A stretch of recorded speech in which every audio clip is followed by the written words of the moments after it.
Hello అండి, welcome back to our channel. పాతకాలం చింతకాయ తొక్కు పచ్చడి చాలా కమ్మగా అండ్ ఎంత అన్నం తిన్నా కూడా మనకి ఇంకా తినాలనిపిస్తూనే ఉంటుంది. సో ప్రాసెస్లోకి అయితే వెళ్ళిపోదాం. ఫస్ట్ ఒక బాండవులు అయితే పెట్టుకొని దాంతో ఒక 2 టేబుల్ స్పూన్స్ ఆయిల్ అయితే యాడ్ చేసుకోవాలి. ఇప్పుడు ఒక 2 to 3 టేబుల్ స్పూన్స్ ఆఫ్ వేరుశనగలు అయితే వేసుకొని మనం మంట మీడియం ఫ్లేమ్లో పెట్టుకొని లైట్గా అయితే వేపుకోవాలన్నమాట.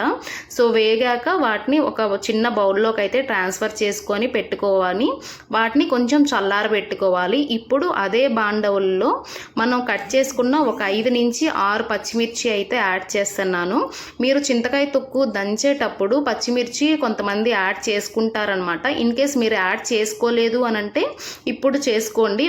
ఒకవేళ అప్పుడు యాడ్ చేసాము అంటే జస్ట్ ఇప్పుడు 1 లేదా 2 పచ్చిమిర్చి యాడ్ చేసుకుంటే సరిపోతుంది. కారం ఒకసారి చెక్ చేసుకొని దీంతోనే పొట్టు ఒలుచుకున్న ఒక 5 నుంచి 6 తెల్లబాయలు అయితే వేసుకున్నాను.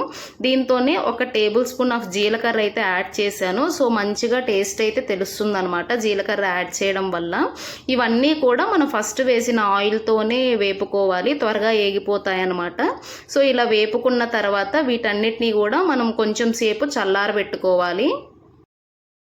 ఇప్పుడు చిన్న మిక్సీ జార్ అయితే తీసుకొని మనం ముందుగానే వేపుకొని చల్లారబెట్టుకున్నాం కదా వేరుశెనగలు. సో ఆ వేరుశెనగలు అయితే మిక్సీ జార్లో వేసేసుకొని ఇప్పుడు ఈ పచ్చిమిర్చి ఫ్రై అయితే ఉంది కదా అది కూడా వేసుకోవాలన్నమాట. ఇదంతా కూడా ఇవి చల్లారిపోయిన తర్వాత మాత్రమే చేసుకోవాలి.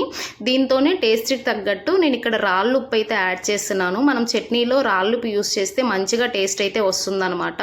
సో మూత పెట్టేసుకొని జస్ట్ ఒక పల్స్ ఇవ్వాలి అంతే. మొత్తం కూడా మనకు పేస్ట్ లాగా అవ్వకూడదు అనమాట. ఇట్లాగా వక్కలుగా అయితే దంచుకోవాలి. ఇప్పుడు నేను 2 టేబుల్ స్పూన్స్ ఆఫ్ చింతకాయ తొక్కు అయితే తీసుకున్నాను. ఇది పచ్చి చింతకాయతో దంచిందనమాట. మా అమ్మ ఆల్రెడీ ఇట్లాగా పసుపేసి అయితే దంచింది. సో కలర్ మీకు కొంచెం ఇట్లాగైతే కనిపిస్తుంది. అది గ్రైండ్ అవ్వడానికి ఒక 1/2 గ్లాస్ వాటర్ అయితే యాడ్ చేసుకొని ఇట్లాగైతే గ్రైండ్ చేసి పెట్టుకోవాలి. దీంతోనే మనం కట్ చేసి పెట్టుకున్న ఒక పెద్ద ఉల్లిపాయ ముక్కలను ఇట్లా కట్ చేసుకొని దీన్ని ఇట్లాగ మిక్సీలో అయితే వేసుకోవాలి. మీకు ఇన్ కేసు ఇట్లాగ మిక్సీ అవ్వడం ఇష్టం లేదు అని అంటే తాలింపు వేసేటప్పుడు డైరెక్ట్గా ఆనియన్స్ దాంతో అయితే వేసేయచ్చు.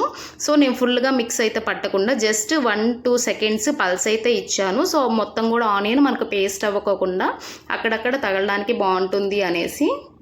ఈ చట్నీకి తాలింపు వేసుకుంటే టేస్ట్ అయితే ఇంకా బాగుంటుంది. సో దానికోసం నేను ఒక బాండవులు అయితే పెట్టుకొని దాంతో 4 టేబుల్ స్పూన్స్ ఆఫ్ ఆయిల్ అయితే యాడ్ చేశాను. చట్నీలకి ఆయిల్ ఎక్కువ పడితేనే బాగుంటుంది. సో ఆయిల్ హీట్ ఎక్కిన తర్వాత తిరగమాత గింజలు అన్నీ కూడా వేసాను. ఆవాలు, జీలకర్ర, పచ్చెనగపప్పు, మినప్పప్పు ఇవి కొంచెం దోరగా వేగిన తర్వాత మనం కొన్ని ఎండుమిర్చి అనమాట, ఒక 2-3 ఎండుమిర్చి మనకు తాలింపుకు తగ్గట్టు వేసుకుంటాం కదా. సో అలాగే చట్నీలో కూడా ఒక 2-3 ఎండుమిర్చి చీలకలు అయితే వేసుకోండి. దీంతోనే ఒక రెబ్బ కరివేపాకు అయితే వేసుకొని మొత్తం కూడా ఒకసారి కలబెట్టేసుకొని ఈ తిరగమాత కొంచెం కలర్ చేంజ్ అయిన తర్వాత మనం మిక్సీ పట్టి పెట్టుకున్న ఈ చట్నీని అయితే మొత్తం కూడా ఒకసారి వేసేసుకోవాలి. ఆ మిక్సీ జార్లోనే కొంచెం వాటర్ అయితే వేసుకొని మొత్తం వాష్ చేసుకొని ఆ వాటర్ కూడా ఈ చట్నీలో మిక్స్ అయితే చేసేసి మొత్తం కూడా ఒకసారి కలబెట్టేయండి. సో చట్నీ మనం మరీ గట్టిగా ఉంటే బాగుండదు, కొంచెం పల్చగా ఉంటేనే బాగుంటుంది అనమాట. ఒక్కసారి ఇలాగ ట్రై చేసాము అంటే మనం 1 వీక్ పైన కూడా ఇది తినొచ్చు. చాలా బాగుంటుంది, అస్సలు పాడవదు చింతకాయ తొక్కు అనేది. ఇట్లాగా వాటర్ పోసుకొని కలిపేసి ఒక్క పొంగు అయితే రానివ్వాలి. అప్పుడు చింతకాయ తొక్కు చాలా రోజులైతే నిలువ ఉంటుంది అనమాట. అండ్ టేస్ట్ కూడా చాలా బాగుంటుంది. ఒకవేళ మీకు సాల్ట్ సరిపోలేదు అనుకుంటే చెక్ చేసుకొని సాల్ట్ అయితే యాడ్ చేసుకోండి. ఇంతకుముందు మన పాతకాలంలో ఉన్నప్పుడు అందరూ ఇదే తినేవాళ్ళంట. మా అమ్మ చిన్నప్పుడు ఏం పెట్టారు అని అంటే చింతకాయ తొక్కే అని చెప్తుంది ఇప్పటికి కూడా. అప్పటి కాలంలో చాలా మంది ఇది తినేవాళ్ళు. బట్ ఇప్పుడైతే చాలా తక్కువైపోయింది ఈ రెసిపీ. అందుకని చెప్పేసి నేను ఒకసారి అయితే మీకు చేసి చూపిస్తున్నాను.